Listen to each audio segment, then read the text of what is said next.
Meu marido sempre dizia que a estrada falava com quem dirigia sozinho por tempo demais. Eu achava que era só modo de dizer até aquela noite. Faz 7 meses que ele desapareceu.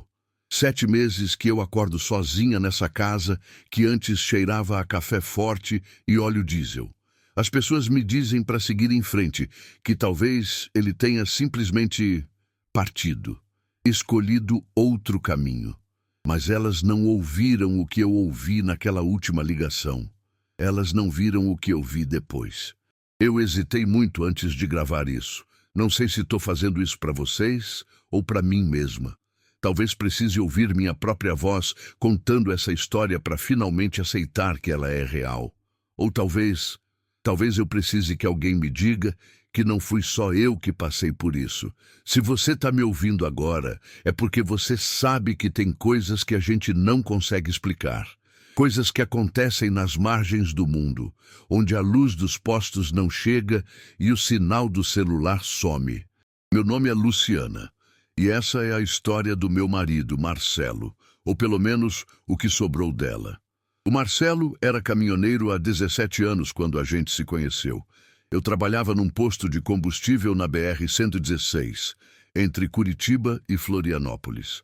Ele parava lá toda semana, sempre no mesmo horário, sempre pedindo o mesmo: café sem açúcar e um pão na chapa com queijo. A gente começou conversando sobre coisas pequenas: o clima, o trânsito, as notícias. Ele tinha uma voz calma, daquelas que fazem você se sentir segura. Não falava muito, mas quando falava, as palavras tinham peso. Dizia que aprendeu a falar pouco, porque na estrada não tinha quem ouvir. Só o motor, o vento e o rádio. Casamos 2 anos depois. Ele continuou na estrada porque era o que sabia fazer. E eu continuei esperando porque era o que eu sabia fazer. Nossa rotina era feita de despedidas na porta de casa às 5 da manhã, com o céu ainda escuro, e de ligações rápidas nos acostamentos, com o barulho dos caminhões passando ao fundo. Ele dirigia um Volvo FH460 azul escuro, que ele chamava de A Baleia. Dizia que o caminhão tinha personalidade, que reclamava nas subidas e roncava satisfeito nas descidas. Eu ria, mas via que ele falava sério. Para quem passa tanto tempo sozinho, até um caminhão vira companhia. Ele tinha rituais. Sempre levava uma garrafa térmica com café que eu preparava. Sempre ligava o rádio numa estação de música gaúcha. Sempre me mandava mensagem quando passava por Garuva, no limite entre Paraná e Santa Catarina. Passei do portal, ele escrevia. Era nosso código. Significava que estava tudo bem, e por anos esteve, até que deixou de estar. A última viagem começou numa terça-feira, dezembro, calor úmido e pesado. Ele ia transportar equipamentos industriais de Joinville até Porto Alegre. Rota que ele fazia dormindo, conhecia cada curva, cada posto, cada trecho perigoso. Acordei com ele às 4:30 da manhã. Preparei o café enquanto ele conferia os documentos da carga. A casa estava em silêncio, só o barulho da chaleira e das folhas que ele mexia. Quando terminei, servi 2 xícaras e sentei com ele na mesa da cozinha. Essa é rápida, ele disse soprando o café.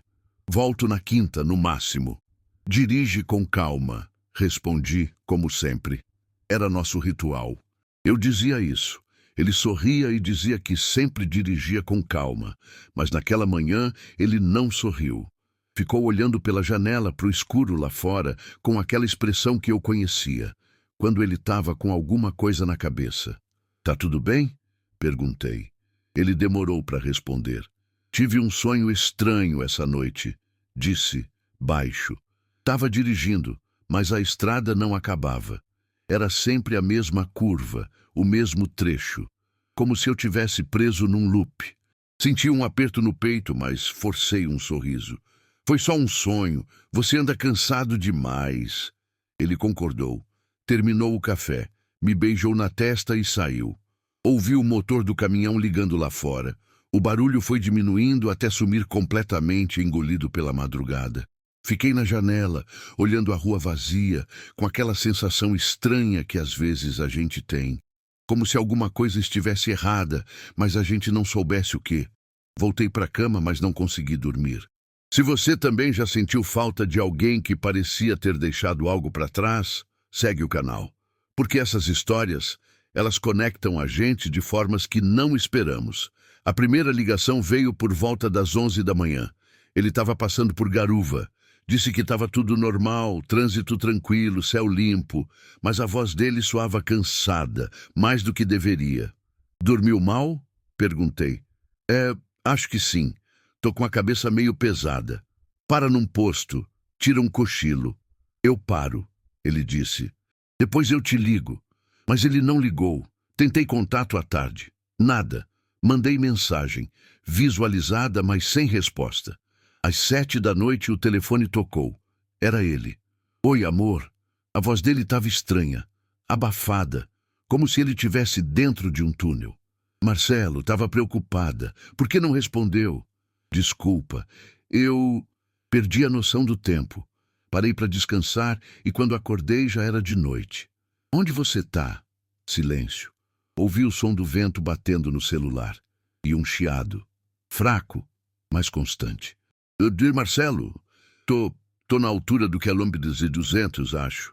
Não sei, o GPS está fazendo coisa estranha. Como assim? Ele fica pulando. Uma hora marca um lugar, outra hora marca outro. E tem um barulho no rádio que não para. O aperto no peito voltou. Que tipo de barulho? Chiado e vozes. Acho. Não sei explicar. É como se tivesse gente falando, mas eu não entendo o que dizem. Tentei manter a calma. Desliga o rádio. Eu desliguei, mas o som continua. Senti um arrepio subir pela nuca. Marcelo, para num posto. Agora. Você precisa descansar. Tá bem, vou parar. Me liga quando parar, por favor. Eu ligo. Tchau, amor. A ligação caiu. Fiquei olhando para o celular, esperando que ele ligasse de volta. Mas ele não ligou. Repetição e dúvida. Na manhã seguinte, ainda sem notícias, liguei para a empresa dele. Eles disseram que o GPS do caminhão mostrava que ele tinha parado num posto em Palhoça por volta das 9 da noite e saído de lá às 10. Tudo normal. Mas quando falei com o gerente do posto, ele não se lembrava de ter visto o Marcelo. Seu marido dirige um Volvo azul, né? Ele perguntou. Passou aqui sim, mas nem desceu da cabine. Ficou parado uns 20 minutos e foi embora. Aquilo não fazia sentido. O Marcelo sempre descia, sempre tomava café, sempre trocava ideia. Mandei mensagens, ele visualizava, mas não respondia. E quando finalmente ligou, no meio da tarde, a voz dele estava pior. Lu, tem alguma coisa errada. O coração disparou. O que está acontecendo? Eu não sei, eu juro que não sei. Eu dirigi a noite toda, mas parece que eu não saí do lugar. Eu passo pelas mesmas coisas, a mesma placa, o mesmo posto, como se a estrada tivesse me prendido. Marcelo, para o caminhão, para agora, e me manda a localização. Eu já parei, várias vezes, mas quando eu volto a dirigir, é sempre o mesmo trecho. Sempre. A respiração dele estava rápida, ofegante. E tem ela. Quem? A mulher. Ela fica parada na beira da estrada, sempre no mesmo lugar, sempre me olhando. Gelei. Que mulher? Eu não sei. Ela tá de costas, mas eu sinto ela me olhando. Toda vez que passo, ela tá mais perto. Antes estava lá longe, quase sumindo na escuridão. Agora ela tá quase na pista. Minha voz saiu trêmula. Marcelo, escuta, você vai sair daí, agora. Esquece a carga, sai da estrada e vai para qualquer cidade. Procura um hotel, uma delegacia, qualquer coisa. Eu tentei, mas as saídas, elas não me levam a lugar nenhum. Eu entro e acabo voltando para a estrada. Lágrimas começaram a descer pelo meu rosto. Por favor, faz o que eu tô pedindo, por favor. Tá bem, eu vou tentar. Eu te amo, Lu. Eu também te amo. Me liga, tá? Me liga logo. Mas ele não ligou. Às 3 da madrugada, o telefone tocou. Acordei sobressaltada, o coração já disparado antes mesmo de atender. Alô? Marcelo? Silêncio. Mas ele estava lá. Eu consegui ouvir a respiração dele, pesada, assustada. Marcelo, fala comigo. Lu! A voz dele era um sussurro rouco. Ela tá aqui. O mundo parou. Como assim? Dentro do caminhão. Ela tá aqui dentro. Senti o sangue gelar nas veias. Isso não é possível. Você trancou as portas? Eu tranquei tudo. Mas ela tá aqui, sentada no banco do carona, de costas para mim. Eu não consigo ver o rosto dela. Ela não se mexe. Minha voz saiu num fio. Sai do caminhão. Agora. Sai e corre. Eu não consigo me mexer. É como se ela não deixasse. O telefone começou a chiar, aquele mesmo chiado que ele tinha mencionado antes. Marcelo, me ouve? Ela tá virando. Não olha para ela. A respiração dele se transformou num gemido baixo de terror. Meu Deus, Lu, o rosto dela. A ligação cortou. Tentei ligar de volta, direto para a caixa postal. Tentei de novo. Nada. Liguei para a polícia, para a empresa, para outros caminhoneiros que conheciam a rota. Ninguém tinha visto o Marcelo. Ninguém tinha visto o Volvo azul. Ele tinha desaparecido. Passaram-se 3 dias. 3 dias sem sinal, sem mensagem, sem ligação. O GPS da empresa mostrava o caminhão parado num ponto da BR-101, entre Garuva e Joinville. Mas quando a polícia foi até lá, não encontrou nada. Nem sinal de freada, nem vestígio. No 4º dia, um caminhoneiro encontrou o Volvo, parado no acostamento, com o motor ainda quente e as luzes acesas, as portas trancadas por dentro. A carga intacta. Mas o Marcelo, ele não estava lá, não tinha sangue, não tinha sinais de luta, não tinha nada. Só o rádio, ligado, emitindo aquele chiado constante, intermitente, como se fosse uma respiração. A polícia investigou. Disseram que provavelmente ele abandonou o caminhão voluntariamente, que talvez tivesse problemas pessoais, que era comum caminhoneiros desaparecerem assim. Mas eu sabia que não era isso. Quando fui buscar os pertences dele no caminhão, senti. A cabine estava limpa demais, sem poeira, sem as marcas de uso, como se tivesse sido lavada ou apagada. O relógio dele, que ele sempre usava no pulso, estava no porta-luvas, parado, marcando 3h12 da manhã, o horário exato da última ligação. E tinha mais uma coisa. No banco do carona, onde ele disse que a mulher estava sentada, havia uma mancha, pequena, quase imperceptível, mas quando passei a mão, estava úmida e fria demais, como se algo tivesse estado ali há poucos minutos. Essas histórias não são para assustar, são para lembrar que a estrada guarda o que a gente esquece, e às vezes o que ela guarda não volta. Nas semanas seguintes, o Marcelo começou a aparecer nos meus sonhos. Não era pesadelo, era pior, porque eram sonhos normais. Ele chegava em casa, tirava as botas, me abraçava, a gente conversava sobre o dia, tudo normal, tudo como era antes. Mas sempre tinha um momento em que ele olhava para mim e dizia: eu não consegui sair, Lu, eu ainda tô lá. E eu acordava, sozinha, no silêncio. Uma noite não aguentei mais. Peguei o rádio velho que ele deixou em casa, um rádio de pilha que ele usava antes de comprar o do caminhão, e liguei. Fiquei rodando as frequências, só estática, só chiado. Até que numa frequência sem estação, entre 98.7 e 98.8, ouvi uma voz, distante, abafada. Mas eu conhecia aquela voz. Era ele. Lu, não vem pra estrada. Meu corpo inteiro tremeu. Quase derrubei o rádio. Marcelo, você tá aí? Mais chiado. E então, de novo. Ela pega quem vem procurar. Fica longe, por favor. A voz sumiu. O chiado voltou. E no meio dele, algo novo. Um riso. Baixo. Feminino. Distorcido. Desliguei o rádio e joguei longe.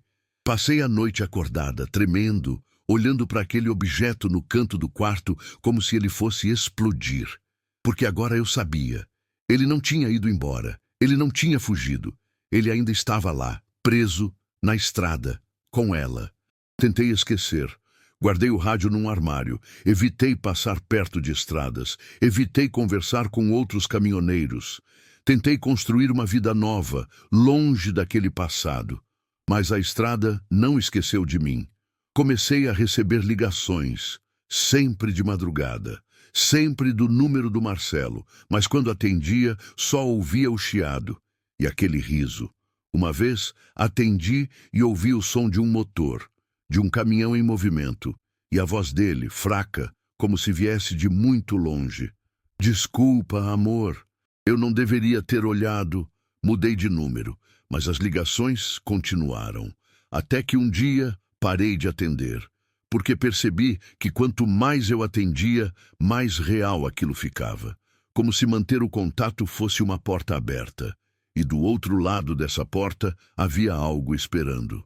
Algo que queria mais do que só o Marcelo. Hoje faz 7 meses. Ainda moro na mesma casa. Ainda acordo sozinha. Ainda vejo as botas dele no canto da sala porque não consigo me desfazer delas. A polícia arquivou o caso. Disseram que sem corpo, sem evidências, não há crime. Só um desaparecimento voluntário. Mas eu sei a verdade. Semana passada, tomei coragem. Entrei no carro e fui até o trecho onde encontraram o caminhão. Era meio-dia, sol forte, estrada movimentada. Parei no acostamento, no exato ponto que a polícia marcou no relatório. Desci do carro. Fiquei ali olhando para a pista, para o mato, para as árvores, tudo normal. Mas quando olhei para o chão, bem onde o caminhão tinha sido encontrado, vi algo. Uma marca, pequena, quase apagada pelo tempo e pela chuva. Mas reconheci. Era a pegada de uma bota, a bota do Marcelo, só que ela apontava para o mato, para dentro da mata fechada, para longe da estrada, como se ele tivesse saído andando, ou sido levado. Não entrei. Não segui a pegada, porque sei que se eu entrar ali, eu não volto. Voltei para casa. Voltei para o silêncio. Voltei para a vida que sobrou. Mas de vez em quando o vento muda e o rádio velho no armário começa a chiar sozinho, mesmo sem pilhas, eu paro, escuto e juro que reconheço. A voz dele chamando, pedindo que eu vá buscá-lo. Mas eu não vou, porque a estrada já levou o Marcelo. E sei que se eu for, ela vai me levar também. Às vezes, quando o vento muda e o rádio chia, eu juro que escuto ele me chamando, da estrada. E a cada dia que passa, a voz fica mais clara, mais próxima. Como se a distância entre nós estivesse diminuindo. Não sei quanto tempo eu ainda consigo resistir, mas sei que um dia, numa noite de neblina, quando o silêncio for pesado demais, eu vou entrar no carro e vou até lá. Porque tem coisas que o amor não deixa a gente abandonar, mesmo quando deveria. Se essa história mexeu com você, deixa o like e ativa o sininho, porque tem relatos que a gente só entende quando ouve à noite, no silêncio, e porque às vezes a gente precisa saber que não está sozinho naquilo que sente. Obrigada por me ouvir, por me dar esse espaço para falar, por me deixar dividir isso com alguém, porque guardar essa história só para mim estava me consumindo.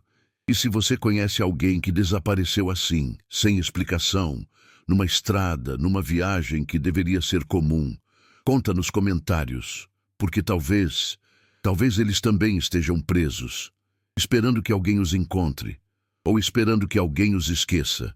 Não sei mais qual das duas seria pior.